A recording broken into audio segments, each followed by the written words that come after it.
स्वस्थ नेत्र के लिए स्पष्ट दृष्टि की न्यूनतम दूरी कितनी होगी? 25 सेंटीमीटर, 30 सेंटीमीटर, 35 सेंटीमीटर, 40 सेंटीमीटर। इसका सही जवाब है स्वस्थ नेत्र के लिए स्पष्ट दृष्टि की न्यूनतम दूरी 25 सेंटीमीटर होता है। याद रखिएगा, कहने का मतलब है कि अपने आंख से अगर किसी वस्तु को आप 20 सेंटीमीटर पर रखेंगे तो स्पष्ट नहीं दिखाई देगा। कम से कम आपको 25 सेंटीमीटर के दूरी पर रखना होगा अपने आंख से, तभी आप देख पाएंगे। इसका मतलब ये हुआ।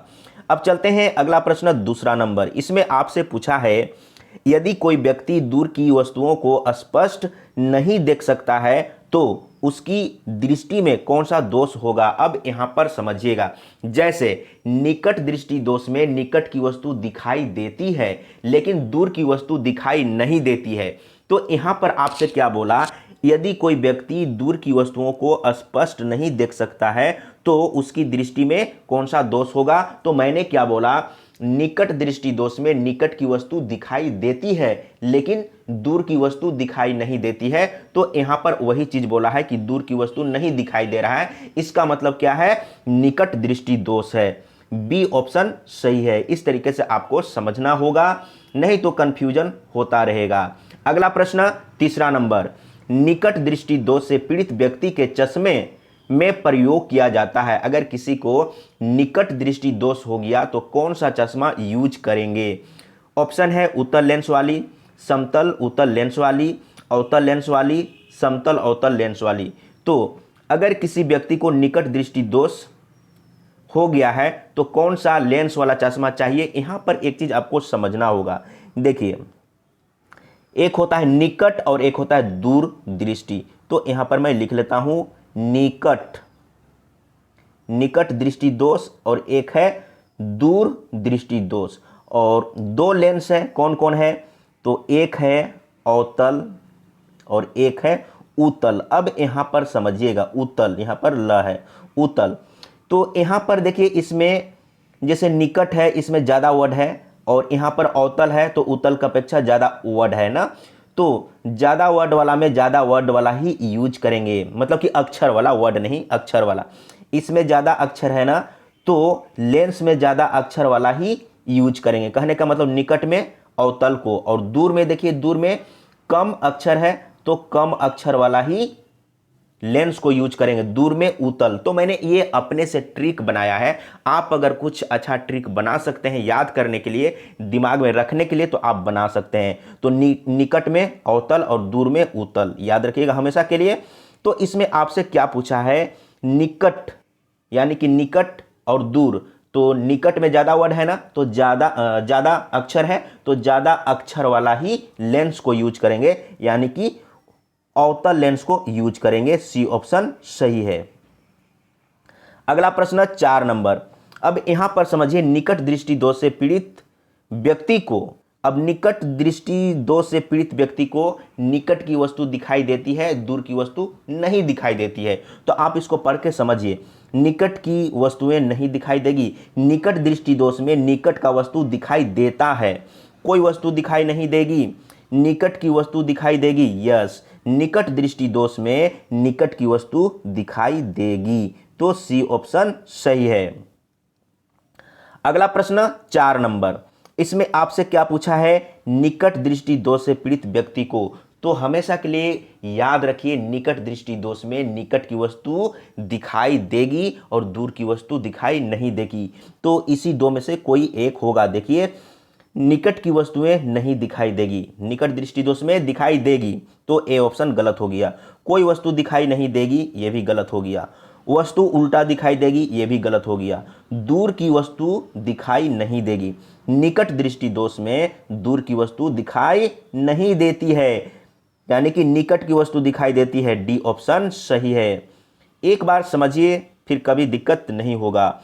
दूर दृष्टि दोष से पीड़ित व्यक्ति को, अब आ गया दूर दृष्टि। तो दूर दृष्टि में क्या होता है? दूर की वस्तु दिखाई देता है। फिर से दूर दृष्टि दोष में दूर की वस्तु दिखाई देता है लेकिन निकट की वस्तु दिखाई नहीं देता है। तो इसी दो में से कोई एक होगा। दूर दृष्टि दोष से पीड़ित व्यक्ति को निकट की वस्तु नहीं दिखाई देगी, तो राइट है, दूरदृष्टि दोष में दूर की वस्तु दिखाई देगी, निकट की वस्तु दिखाई नहीं देगी। ए ऑप्शन में ही आंसर आपको मिल चुका है। लेकिन एक बार आप सभी को पढ़ के देखिए, वस्तु तिरछी दिखाई देगी, गलत। वस्तु उल्टा दिखाई देगी, गलत। दूर की वस्तु दिखाई नहीं देगी, गलत। दूरदृष्टि दोष में दूर की वस्तु दिखाई देती है, तो राइट है ए ऑप्शन। अब चलते हैं अगला प्रश्न, 7 नंबर हो गया। 8 नंबर, दूरदृष्टि दोष से पीड़ित व्यक्ति को, इसमें दो ही चीज आपको समझना है। दूरदृष्टि दोष में दूर की वस्तु दिखाई देती है और निकट की वस्तु दिखाई नहीं देती है, तो इसी दो में से कोई एक होगा। दूर की वस्तु दिखाई देगी, राइट। दूरदृष्टि दोष में दूर की वस्तु दिखाई देगी, वस्तु तिरछी दिखाई देगी, ये गलत। वस्तु उल्टा दिखाई देगी, गलत। दूर की वस्तु दिखाई नहीं देगी, दूरदृष्टि दोष में दूर की वस्तु ही दिखाई देगी, तो आपको ए ऑप्शन मिल गया है, राइट। अब चलते हैं अगला प्रश्न, 9 नंबर, दूरदृष्टि दोष से पीड़ित व्यक्ति के चश्मे में कौन सा लेंस प्रयोग किया जाता है? तो मैंने एक ट्रिक क्या बताया, उस ट्रिक को आप याद कीजिए। क्या है? एक है निकट और एक है दूर, यानी कि निकट दृष्टि दोष और दूर दृष्टि दोष। तो मैंने क्या बोला था कि इसमें ज़्यादा अक्षर है ना, तो ज़्यादा अक्षर वाला, जैसे निकट में क्या है, ज़्यादा अक्षर है, तो ज़्यादा अक्षर वाला ही यूज करेंगे लेंस, अवतल, तो यहाँ पर समझिएगा। और दूर दृष्टि दोष, दूर में क्या है, यानी कि कम अक्षर है, तो कम अक्षर वाला लेंस यानी कि उत्तल। देखिए, अगर इस तरीके से आपके दिमाग में बैठ जाता है तो कभी दिक्कत नहीं होगा। तो इसमें क्या बोला, दूर दृष्टि दोष से पीड़ित व्यक्ति के चश्मे में कौन सा लेंस प्रयोग किया जाता है? तो दूर यानी कि कम अक्षर वाला है ना, तो कम अक्षर वाला लेंस यानी कि उत्तल, तो ए ऑप्शन आपका सही है। मैंने ये ट्रिक बनाया है, मेरे दिमाग में बैठ गया है। अगर आप इससे अच्छा कोई ट्रिक बना सकते हैं तो ट्रिक बनाकर आप याद कर लीजिए, ताकि कभी कोई दिक्कत न हो। 10 नंबर, मनुष्य के नेत्र के रेटिना पर प्रतिबिंब बनता है, कैसा बनता है? मनुष्य के रेटिना पर कैसा प्रतिबिंब बनता है? तो वास्तविक एवं उल्टा बनता है। हमेशा के लिए आप याद रख लीजिए, ए ऑप्शन सही है, वास्तविक एवं उल्टा। अगला प्रश्न 11 नंबर, मायोपिया से क्या तात्पर्य है? मायोपिया, मायोपिया निकट दृष्टि दोष को ही मायोपिया कहते हैं, बी ऑप्शन सही है, निकट दृष्टि दोष को मायोपिया कहते हैं। अगला प्रश्न है 12 नंबर, दूरदृष्टि दोष निवारण के लिए काम में लेते हैं। दूर, तो यहां पर क्या हो जाएगा, यानी कि दूर कम अक्षर वाला, तो कम अक्षर वाला लेंस यानी कि उत्तल, तो उत्तल लेंस का यूज करते हैं दूरदृष्टि दोष में। अगला प्रश्न चलते हैं 12 नंबर, हाइपरमेट्रोपिया का अर्थ क्या है? हाइपरमेट्रोपिया दूरदृष्टि दोष को ही कहते हैं हाइपरमेट्रोपिया, यानी कि बी ऑप्शन आपका सही है, दूरदृष्टि दोष। तो इस तरह का प्रश्न पूछा जाता है। अगला प्रश्न 14 नंबर, अवतल लेंस प्रयुक्त होता है सुधार हेतु। अवतल लेंस, अब यहाँ पर बोला है कि अवतल लेंस किसका सुधार हेतु कहते हैं? तो अवतल लेंस और उत्तल लेंस, यानी कि अवतल में ज़्यादा अक्षर है ना, तो ज़्यादा अक्षर वाला दोष में, यानी कि निकट, निकट दृष्टि दोष में अवतल लेंस यूज करते हैं, तो सी ऑप्शन आपका सही हो जाएगा। सी ऑप्शन सही है, निकट दृष्टि दोष निवारण के लिए अवतल लेंस का प्रयुक्त होता है। अगला प्रश्न 4 नंबर यहां पर आ गया है, 4 नंबर पहले ही आना चाहिए था, यह नंबर गड़बड़ हो गया है। दूरबीन का आविष्कार किया था, दूरबीन का आविष्कार किसने किया था? तो ये सभी लोग जानते हैं, दूरबीन का आविष्कार गैलीलियो ने किया था, ए ऑप्शन सही है। अगला प्रश्न 15 नंबर, किसी तारे का रंग पता चलता है उसके, किसी तारे का रंग, अब यहां पर आपको थोड़ा सा समझना होगा। तारे का रंग बोला है ना, तो तारा का रंग कैसा कैसा होता है? कुछ तारे लाल होते हैं, याद रखिएगा, कुछ तारे लाल होते हैं, कुछ सफ़ेद होते हैं, याद रखिएगा, कुछ सफ़ेद होते हैं और कुछ ब्लू होते हैं, ब्लू कलर का दिखाई देता है, ठीक है। अब यहाँ पर आपको समझना है, जिस तारे का रंग अगर लाल है उसमें कम ताप है, तापमान उसमें कम है, और जिसमें सफ़ेद है, जो तारा सफ़ेद है, लाल से इसमें ज़्यादा ताप है, और जो ब्लू कलर का दिखाई दे रहा है, बिल्कुल एकदम ब्लू कलर का दिखाई दे रहा है, उसमें बहुत ज़्यादा ताप है। तो इससे आपको क्या पता चला किसी तारे के रंग से पता चलता है उसके ताप का। और ये प्रश्न आया हुआ था और इस तरह का प्रश्न पूछा जाता है, लेकिन मैं ये नहीं कहूँगा कि आपके एग्जाम में ही प्रश्न आएगा। आपको हर एक तरह का प्रश्न से रूबरू होना पड़ेगा, ठीक है। तो किसी तारे के रंग से क्या पता चलता है? उसके ताप का। तारा का 3 रंग होता है, लाल, सफ़ेद, ब्लू। लाल में कम ताप, सफ़ेद में लाल से ज़्यादा और ब्लू में सबसे ज़्यादा तापमान होता है। क्लियर है ना? तो यहाँ पर आप देख सकते हैं आंसर में ताप का सी ऑप्शन सही है। अगला प्रश्न 16 नंबर, ईएनटी डॉक्टरों द्वारा प्रयोग किया जाने वाला हेड मिरर का प्रयोग होता है कान को देखने के लिए, आँख को देखने के लिए, थ्रोट को देखने के लिए। कौन सा मिरर का यूज करते हैं डॉक्टर लोग? तो यहाँ पर हो जाएगा सही जवाब अवतल दर्पण का यूज करते हैं।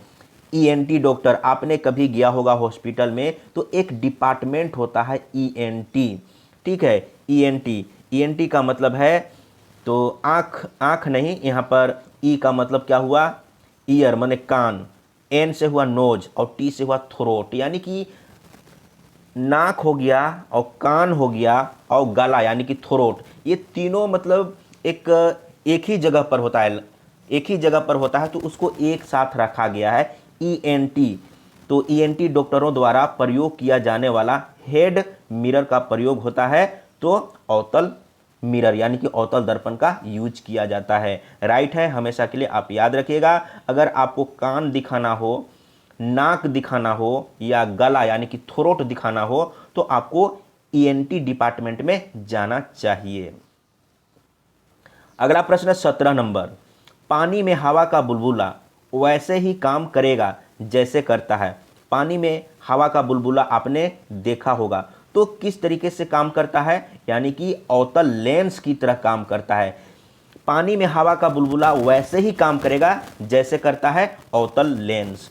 तो इस तरह का प्रश्न आपको पढ़ना है, समझना है। अब यहाँ पर समझिएगा, मैं समझा चुका हूँ लेकिन फिर से समझने का प्रयास करिए। अस्त होते समय सूर्य लाल किस कारण दिखाई देता है? अस्त होते समय या उदय होते समय, सूर्य उगने के समय या डूबने के समय लाल क्यों दिखाई देता है? तो इसका सही जवाब है प्रकीर्णन। और प्रकीर्णन को मैं पहले समझा चुका हूं, कंटिन्यू आप वीडियो देखते रहिए, आपको सब कुछ क्लियर हो जाएगा। प्रकीर्णन के कारण सूर्य अस्त होते समय और उगने समय लाल दिखाई देता है। 19 नंबर में लेंस की क्षमता का मात्रक होता है। लेंस की क्षमता का जो मात्रक है वो है डायोप्टर। बी ऑप्शन सही है। अगला प्रश्न एंड लास्ट नंबर, धूप के चश्मे की क्षमता होती है। धूप का चश्मा का क्षमता कितना होता है? तो धूप का चश्मा धूप से बचने के लिए लोग पहनते हैं तो उसमें 0 डायोप्टर होता है। ए ऑप्शन सही है। तो बिल्कुल आपको क्लियर हो चुका होगा। अगर कहीं पर कुछ डाउट हो जरूर बताइएगा और कंटिन्यू वीडियो आप देखते रहेंगे तो आपको हर एक तरह का प्रश्न मिलेगा और